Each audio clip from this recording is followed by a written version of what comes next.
আমার মন কিছুতেই মানছে না যে আমার থেকে এত বড় ভুল হয়েছে। আলিয়া ঠিক কেন হলো না? আজ আমার জন্য ওর এই অবস্থা। ডাক্তারবাবু, আপনি চিন্তা করবেন না। আমি জানি যে আপনি এই বিষয়টারও সমাধান বার করবেন আর আলিয়া ম্যাডামকে ঠিক করে দেবেন। গয়না, আলিয়ার এই অবস্থার জন্য আমি নিজেকে কোনোদিন ক্ষমা করতে পারবো না। না ডাক্তারবাবু, আপনি এরকম বলবেন না।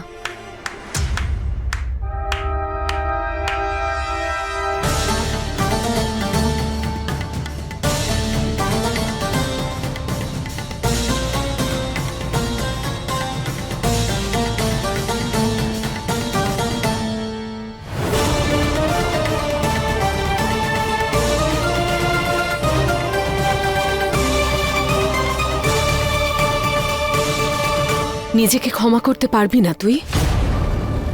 তুই ভেবে দেখেছিস যে কাকে তোর ক্ষমা করা উচিত নয়?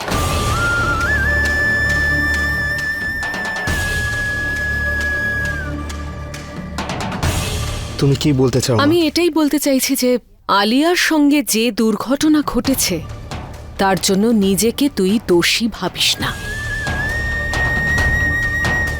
ক্ষমা তো এই মেয়েটার চাওয়া উচিত যার জন্য এই দুর্ঘটনা ঘটেছে।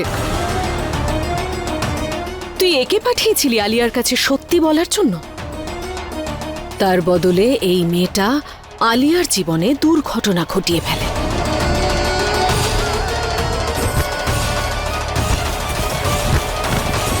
তোর এখনো মনে হয় এটা কাকতালীয়?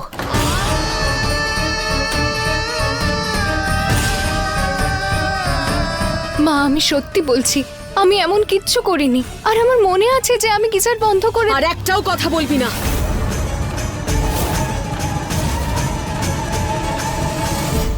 আয়ুষ্মান আর গয়নার এত বড় সত্যিটা জানার পরে তুই তো রেগে মাথা গরম করে ভুল পদক্ষেপ নিচ্ছিলিস।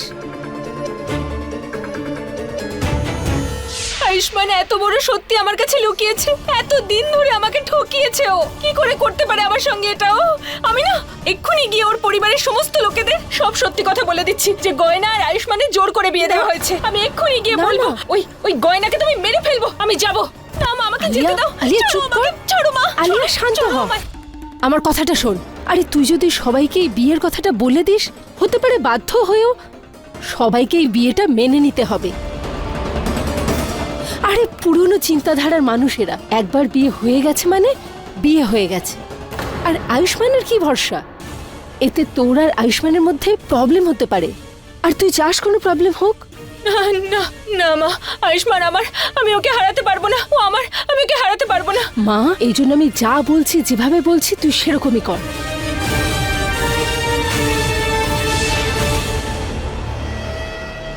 মা, তুমি একদম ঠিক পরামর্শ দিয়েছিলে।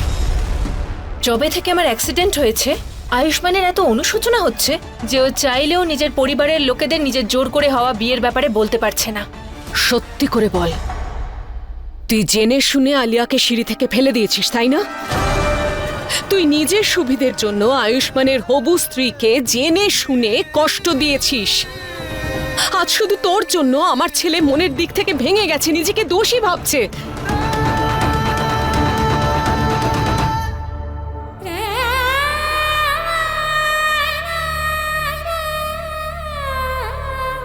আপনি কেন কিছু বলছেন না? আপনি তো জানেন আমাকে যে আমি এমন কাজ কখনো করব না। তাহলে কি আপনারও মনে হয় যে আমি এটা করেছি? ওকে কি জিজ্ঞেস করছিস? স্বীকার করছিস না কেন? তুই করেছিস। আরে কেন করলি তুই এটা?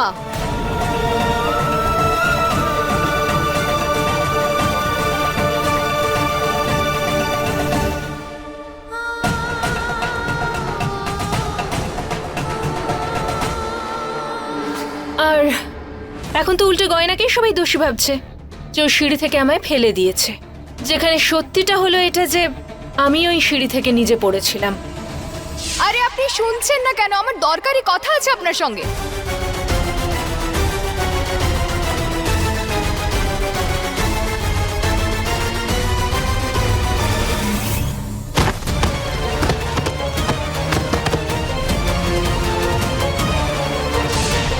তোমার হেল্পে আমি সবার কাছে এটা প্রমাণ করতে পেরেছি যে আমার পা দুটো নষ্ট হয়ে গেছে। আর কখনো আমি আমার নিজের পায়ে দাঁড়াতে পারবো না।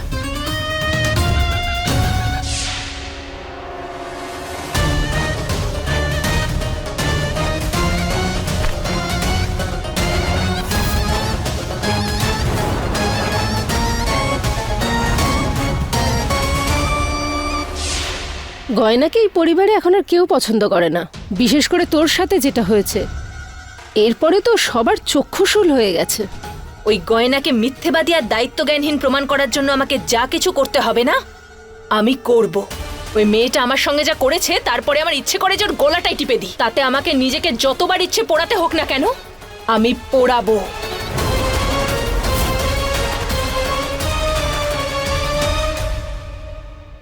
তোকে জিজ্ঞেস করছি, কেন করলি তুই এরকম? আপনার যদি মনে হয় আমি এটা করেছি, তাহলে আমি আমার স্বামীর মাথায় হাত রেখে দিব্যি করে বলছি আমি এমন কিচ্ছু করিনি।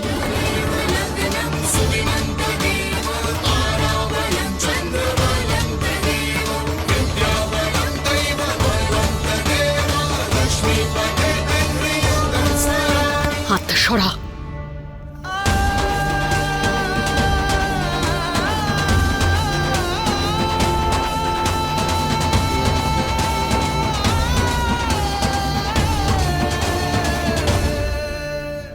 মা, গয়না আমার আমার কথা সঙ্গে। শোন, আমি এই মেয়েটাকে একদম বিশ্বাস করি না, আর তোরও ওকে বিশ্বাস করা উচিত নয়। তা সেটা আলিয়াকে সিঁড়ি থেকে ফেলে দেওয়ার প্রশ্নই হোক অথবা গিজারে গরম জল করার প্রশ্নই হোক, এই দুটো ঘটনাই এই মেয়েটা জেনে শুনে করেছে।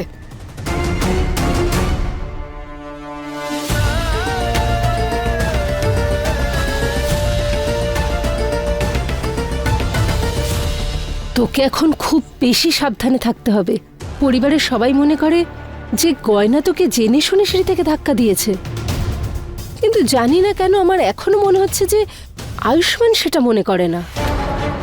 যদিও তোর সাথে যা কিছু হয়েছে তার জন্য আয়ুষ্মানের খুব খারাপ লেগেছে, কিন্তু তুই দেখেছিস আয়ুষ্মান কেমন সবার সামনে গয়নার হয়ে কথা বলছে।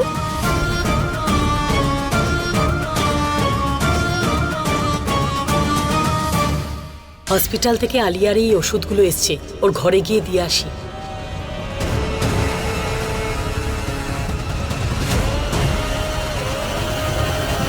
ডোন্ট ওয়ারি মা, আমি কাউকে আর জানতে দেব না যে আমার এই হুইল চেয়ারে বসে থাকা একটা নাটক। ওই গয়নাকে যাতে পরিবারের লোকেরা বিশ্বাস না করে সেটা আমি দেখব, বরং অন্য সবার চোখে ওকে আরো খারাপ করে তুলব।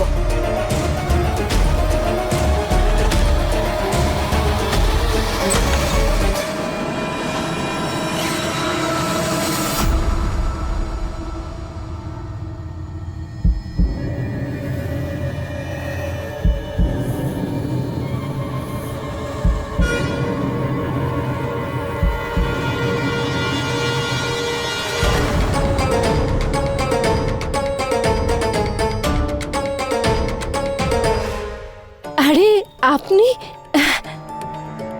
আরে কি ব্যাপার উর্বশী দিদি, আপনি তো দেখছি খুব স্ট্রং। আচ্ছা ছাড়ুন, আমি ওষুধ নিয়ে এসেছি। ওই হসপিটাল থেকে আলিয়ার জন্য কিছু ওষুধ এসেছে, এটা রাখুন।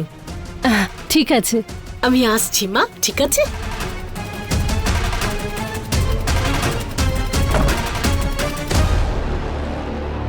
বাপরে, আজকে একটুর জন্য বেঁচে গেছে। তুই কিন্তু একটু সাবধানে থাকিস, তোর এই সত্যিটা কেউ যেন জানতে না পারে। মা, তুমি একদম চিন্তা করো না, কেউ কিচ্ছু জানতে পারবে না। এইভাবেই আমি আমার প্ল্যান সফল করে তুলব আর ওই গয়নাকে মিথ্যেবাদী প্রমাণ করতে থাকবো।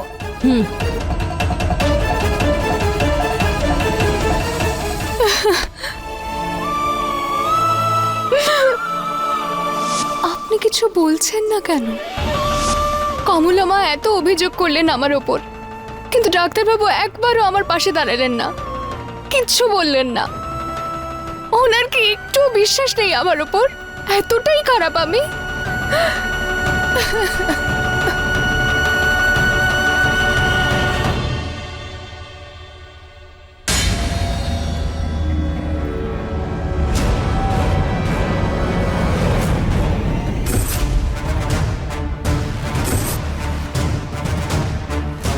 আমি যেটা দেখেছি সেটা কি সত্যি? আলিয়া নিজের পায়ে দাঁড়াতে পারে, ও নিজের পায়ে হাঁটতেও পারে। গয়নাকে তো আমি এমন নাচ নাচাবো যে ও শুধু দেখতেই থাকবে। হয়তো ও আয়ুষ্মানকে বিয়ে করে ফেলেছে, কিন্তু ওকে ও নিজের করে কোনোদিনও পাবে না। মিথ্যে আর প্রতারণা বেশি দিন চাপা থাকে না। এক মুহূর্তের জন্য তো আমাদের জিতিয়ে দেবে, কিন্তু আজ না হলে কাল আমাদের সেটার মূল্য অবশ্যই দিতে হবে। হয়তো মিথ্যে দিয়ে বিশ্ব জেতা যায়, কিন্তু কারোর মন জেতা যায় না।